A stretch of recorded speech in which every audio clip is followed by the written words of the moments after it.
দুপক্ষই ছাড় দিল। অন্তর্বর্তী সরকার ও দেশের অন্যতম প্রধান দল বিএনপি আগামী বছরের ফেব্রুয়ারির প্রথমার্ধে নির্বাচনের ব্যাপারে একমত হয়েছে। তবে রোজা শুরুর আগে এই সময়ে নির্বাচনের ক্ষেত্রে সংস্কার ও বিচারের অগ্রগতির দুটো শর্ত দিয়ে রেখেছেন প্রধান উপদেষ্টা ড. ইউনূস। বিএনপির ভারপ্রাপ্ত চেয়ারম্যান তারেক রহমান ও প্রধান উপদেষ্টা ড.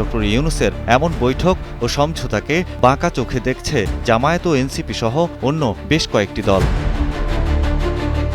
জামায়াত ইসলামীর অভিযোগ, বিএনপির সাথে আলোচনা করে সরকার যেভাবে ব্রিফিং ও বিবৃতি দিয়ে বৈঠকের বিষয়বস্তু প্রকাশ করেছে তাতে একটি বিশেষ দলের প্রতি অনুরাগ প্রকাশ পেয়েছে। অন্যদিকে নতুন দল এনসিপি জানায়, জুলাই সনদ কার্যকর করা ও বিচারের রোডম্যাপ ঘোষণার পরই নির্বাচন সংক্রান্ত আলোচনা চূড়ান্ত হওয়া উচিত। এই ঈদে জামা জুতো অ্যাক্সেসরিজের ডিসকাউন্ট।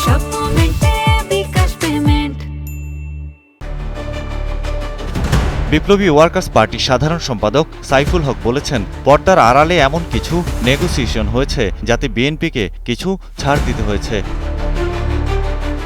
এদিকে সরকারের শীর্ষ পর্যায় থেকে নির্বাচন প্রশ্নে অবস্থানের পরিবর্তন বিএনপি তাদের বিজয় হিসেবেই দেখছে, যদিও বিএনপিকেও ছাড় দিতে হয়েছে।